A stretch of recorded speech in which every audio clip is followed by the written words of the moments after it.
নমস্কাৰ বন্ধু বান্ধৱীসকল মা জিএলপি আসাম তৰফৰ পৰা আপোনালোক সকলোকে আন্তৰিক শ্ৰদ্ধা জনাইছো। সো আজিৰ এই ভিডিঅ'টোত আপোনালোকক শিকোৱা হ'ব আপোনালোকে নিজৰ মোবাইলৰ জৰিয়তে কেনেদৰে বিভিন্ন পৰীক্ষা বা বিভিন্ন কামৰ কাৰণে PDF ফাইলসমূহ বনাব পাৰে আৰু সেইসমূহ আপোনালোকে 5 MBতকৈ তলত। সো বলক ভিডিঅ'টো আমি আৰম্ভ কৰোঁ আৰু ভিডিঅ'টো আপোনালোকে সম্পূৰ্ণ চাব। হেল্ল' বন্ধু বান্ধৱীসকল, তোমালোকে যে PDF ফাইলসমূহ বনাবা সেইটো কোনটো এপছৰ জৰিয়তে বনাবা তাৰ বাবে তোমালোকৰ মনত এতিয়া প্ৰশ্ন আহে যে আমি কোনটো এপছ ব্যৱহাৰ কৰিম। সো এই ক্ষেত্ৰত মই তোমালোকক সাজেষ্ট কৰিম তোমালোকে কাগজ স্কেনাৰ এপছটো ব্যৱহাৰ কৰিব পাৰা। তোমালোকে মোবাইলৰ প্লে ষ্ট'ৰ ওপেন কৰিবা। সো ওপেন কৰাৰ পিছত তোমালোকে ইয়াতে সাৰ্চ কৰিবা কাগজ স্কেনাৰ বুলি।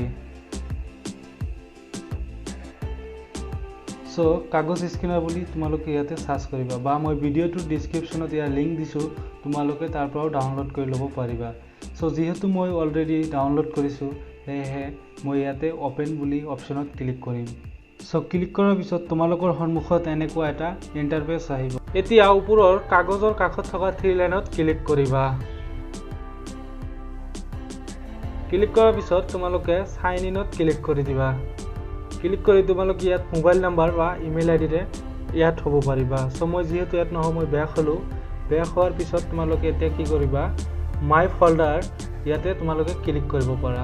ক্লিক কৰি তোমালোকে ইয়াতে এড ইউৰ ফল্ডাৰত ক্লিক কৰি নিউ ফল্ডাৰ ক্ৰিয়েট কৰিব পাৰিবা। সো এক্সাম্পল হিচাপত মই তোমালোকক দেখুৱাই আছো।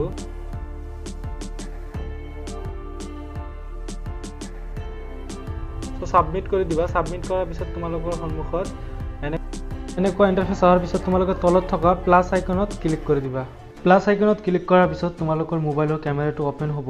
সো ওপেন হোৱাৰ পিছত তোমালোকে কি কৰিবা তোমালোকৰ যোনখন উত্তৰ বহী বা যিকোনো ডকুমেন্টছ হয় তোমালোকে ভালদৰে মোবাইলত ফটো মাৰি লৈ ল'বা। সো মই ভালদৰে এতিয়া ফটো মাৰি লৈ আছো। সো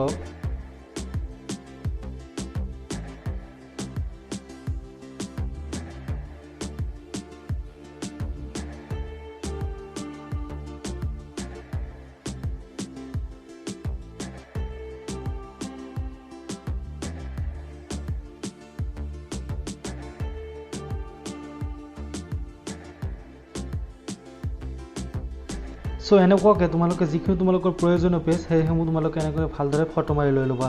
সো মোৰখিনি ফটো মাৰা হ'ল। এতিয়া তোমালোকে কি কৰিবা প্ৰচিডত ক্লিক কৰিবা। ক্লিক কৰাৰ পিছত তোমালোকৰ সন্মুখত এনেকুৱা এটা ইন্টাৰফেস আহিব। সো এতিয়া তোমালোকে এই ইন্টাৰফেসটো অহাৰ পিছত তোমালোকে যিখিনি প্ৰয়োজনীয় মানে ইয়াৰ পৰা ক্ৰপ কৰি ল'বা। সো ক্ৰপ কৰি ল'বা এনেকুৱাকৈ। সো মই ক্ৰপ কৰি লৈ আছো। সো ক্ৰপ কৰিবা আৰু নেক্সট অপচনত ক্লিক কৰি যাবা।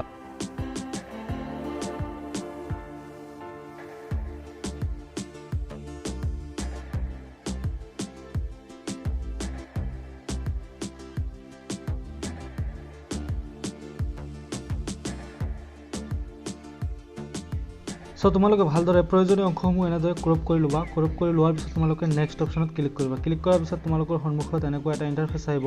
সো তোমালোকে কি কৰিবা ইয়াৰ পৰা তোমালোকৰ PDF কালাৰসমূহ সিলেক্ট কৰি ল'ব পাৰিবা। সাধাৰণতে তোমালোকে মেজিক কালাৰ 1ত PDF কালাৰসমূহ সিলেক্ট কৰিবা, কিন্তু এক্সামৰ ক্ষেত্ৰত তোমালোকে ব্ল্যাক এণ্ড হোৱাইটত ৰাখিবা। য'ত BW আছে তাতে তোমালোকে ৰাখি দি ডানত ক্লিক কৰি দিবা। তোমালোকৰ সন্মুখত এনেকুৱা এটা ইন্টাৰফেস আহিব। সো তোমালোকে ইয়াতে চাব পাৰিবা তোমালোকে কিমান পেজ PDF বনালা আৰু কিমান MBত হ'ল।